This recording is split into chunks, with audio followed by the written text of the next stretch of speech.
Hello friends, welcome to my YouTube channel. সকল দর্শক বন্ধুদেরকে বরাবরের মতো স্বাগতম জানাচ্ছি আমার ইউটিউব চ্যানেলে। আর যারা নতুন বন্ধু তাদেরকে আমন্ত্রণ জানাচ্ছি চ্যানেলটি সাবস্ক্রাইব করে পাশে থাকার জন্য।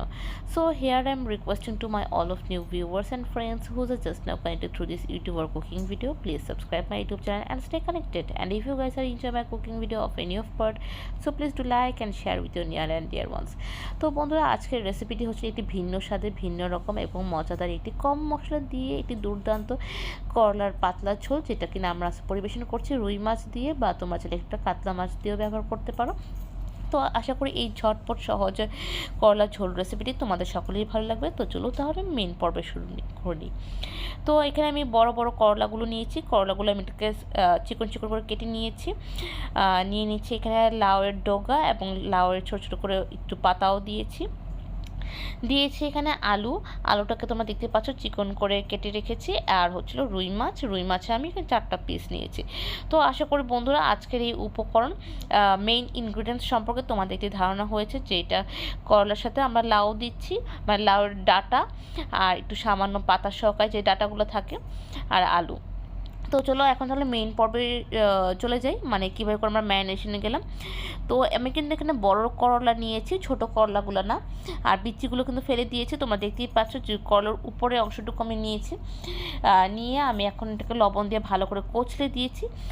বলা হয়ে থাকে লবণ দিয়ে কচলে দিলে তিতার ভাবটাকে অনেকটা চলে যায়, যেটা কিনা আসলেই সত্য।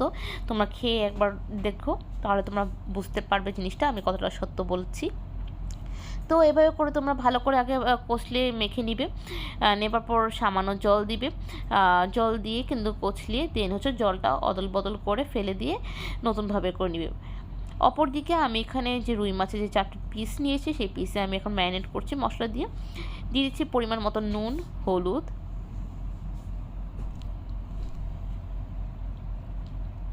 দিয়ে দিচ্ছে লাল মরিচের গুঁড়ো,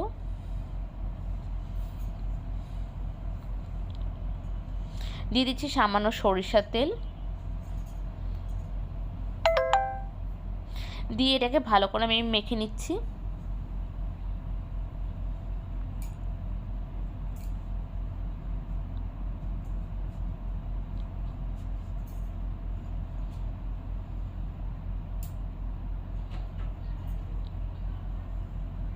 তো এবার করে মশলা দিয়ে মাছটি খুব দলিত মন্দিত করে মেখে নিব।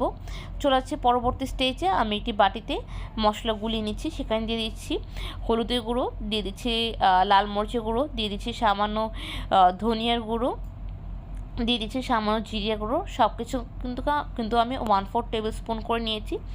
দিয়ে দিচ্ছি পরিমাণ মতো নুন।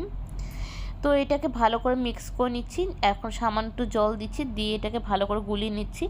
এতে কিন্তু ভালো করে মশলাটা কিন্তু মিক্সড হয়ে যায়। এরপর চলে যাচ্ছি পরবর্তী স্টেজে। পরবর্তীতে আমি কড়াই নিচ্ছি, কড়াইটি ভালো করে গরম করে নুন ছিটে দিয়েছি। কেন নুন ছিটে দিয়েছি, এটা কিন্তু সবসময় পড়ে থাকে। এতে কিন্তু যে যা আপনারা ভাজছেন মাছটা যদি ভেজে থাকেন, তাহলে কিন্তু সেটা কিন্তু খুব সুন্দরভাবে ভাজা হয়ে যায়, কড়াইতে লেগে থাকে না। এখন আমি কিন্তু এই স্টেজে হাই ফ্লেম দিয়ে কড়াই তেলটা ভালো করে গরম করব। যখন মাছগুলো দিব তখন কিন্তু মিডিয়াম লো ফ্লেমে চলে যাব। দিয়ে আমি আসলে এখন ম্যারিনেট করে রাখা মাছগুলোকে 1 বাই 1 করে তেলের মধ্যে দিয়ে দিচ্ছি।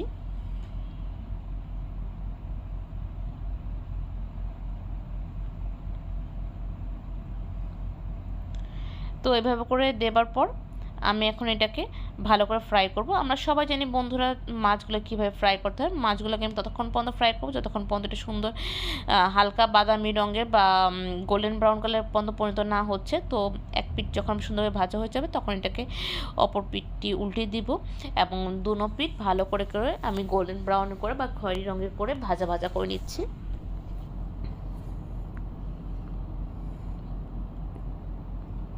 তো এভাবে করে ভাজা হয়ে গেলে আমি এগুলোকে এখন অন্য একটি প্লেটে ট্রান্সফার করে নিচ্ছি বন্ধুরা।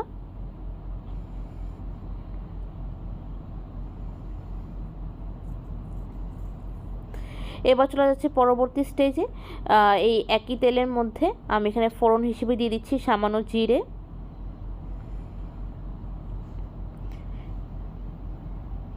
দিয়ে দিচ্ছি এখানে পেঁয়াজ কুচি,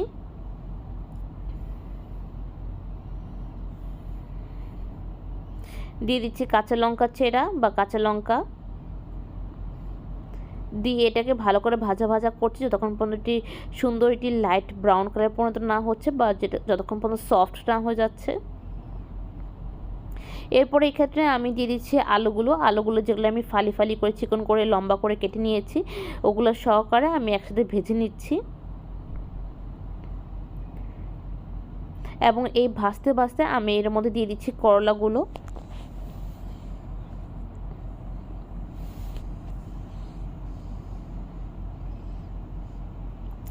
দিয়ে আমি পরিমাণ মতো নুন দিয়ে দিচ্ছি, দিয়ে এটাকে আমি একসাথে সবগুলো ভেজে নিচ্ছি।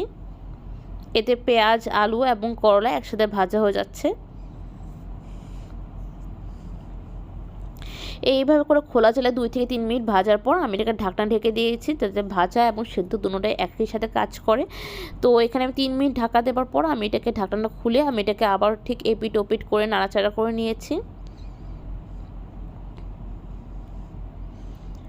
আর এই পর্যায়ে আমি দিয়ে দিচ্ছি সেই গুলিয়ে রাখা মশলাটি, যেটা আমি আগেই আমি মশলাটি ভালো করে গুলে নিয়েছিলাম। সেই মশলাটি এখানে আমি অ্যাড করে দিয়েছি। দিয়ে আমি এটাকে আবার ঢাকনা ঢেকে দিয়েছি 3 থেকে 4 মিনিটের জন্য। তো এই পর্যায়ে মশলাটি ভালো করে কষে গিয়েছে। আর এই পর্যায়ে আমি দিয়ে দিচ্ছি সেই লাউ পাতার এবং লাউ পাতার স্টিম, মানে হলো যেটাকে বলে বটল গড স্টিম, দিয়ে দিচ্ছি। দিয়ে আমি এটাকে আবারও দ্বিতীয় দফা এটাকে ভালো করে কুক করে নিচ্ছি। তো এভাবে করে খোলা জালে কিছুক্ষণ কুক করার পর আমি এটাকে ঢাকনা ঢেকে দিচ্ছি এবং ঢাকনা খুলে নেবার পর তারপর আমি দেখতে পেলাম অনেকখানি সেদ্ধ হয়ে গিয়েছে, তাই তোমাদের সামনে একটু নাড়াচাড়া করে দেখিয়ে দিলাম। এই পর্যায়ে কিন্তু আমি এখানে ঝোলের জন্য জল ব্যবহার করব, মানে জল অ্যাড করব। তো যেহেতু বলেছি এটা করলার পাতলা ঝোল হবে কম মশলা দিয়ে, তোমরা দেখতেই পেরেছো সবগুলো মশলা কিন্তু আমি খুব কম পরিমাণ দিয়েছি। আর এখানে পাতলা ঝোল হবে মানে ঝোলের কোয়ান্টিটি অনেক বেশি হবে, পরিমাণটা বেশি হবে। তো আমি এখানে 1 মগের মতন জল ব্যবহার করেছি। দেবার পর কিন্তু যখন এটাকে বলক আসা শুরু করেছে চারপাশ দিকে, তখনই কিন্তু আমি মাছগুলো দিয়ে দিচ্ছি, মানে ফ্রাই করে রাখা মাছগুলো দিয়ে দিচ্ছি এবং দিয়ে কিন্তু একসাথে এটাকে কুক করছি। তো এখন আমি এভাবে করে 3 থেকে 4 মিনিট কুক করবো যতক্ষণ পর্যন্ত এরকমভাবে বয়েল না আসা শুরু হবে। আর যখন এরকম বয়েল আসা শুরু হয়ে যাবে তার 3 থেকে 4 মিনিট পরে আমি এখন এটাকে প্রেজেন্ট করব। So guys, you guys can see that how easily how minimal ingredients we just used for this recipe. তো আশা করি এই রেসিপিটি আপনাদের ভালো লেগেছে এবং খুবই সহজ উপকরণ দিয়ে কম মশলা দিয়ে এই কাঠফাটা রোদে যদি এরকম একটি ঝোল রেসিপি হয়ে যায় দুপুরবেলায়, তাহলে আর আশা করি কিছুই লাগবে না। এবং এটা কিন্তু অনেকটা ডালের মতো কাজ করবে, কারণ অনেকখানি ঝোল দিয়ে কিন্তু এই রেসিপিটি করেছি। তো বন্ধুরা, আজকের এই করলার পাতলা ঝোল রেসিপিটি কার কেমন লাগলো অবশ্যই জানাবেন, কারণ আপনাদের প্রতিটি মন্তব্য আমাদেরকে উৎসাহিত করে নতুন কোনো রেসিপি আপনার সামনে পরিবেশন করার জন্য। আর আজকের রেসিপিটি এখানে এতটুকু রইলো, আবার দেখাবে অন্য একটা রেসিপি নিয়ে, অন্যরকম কথোপকথন নিয়ে। ততক্ষণ পর্যন্ত তোমরা সবাই সুস্থ থাকো, ভালো থাকো এই কামনা করি। টাটা, বাবাই অ্যান্ড টেক কেয়ার।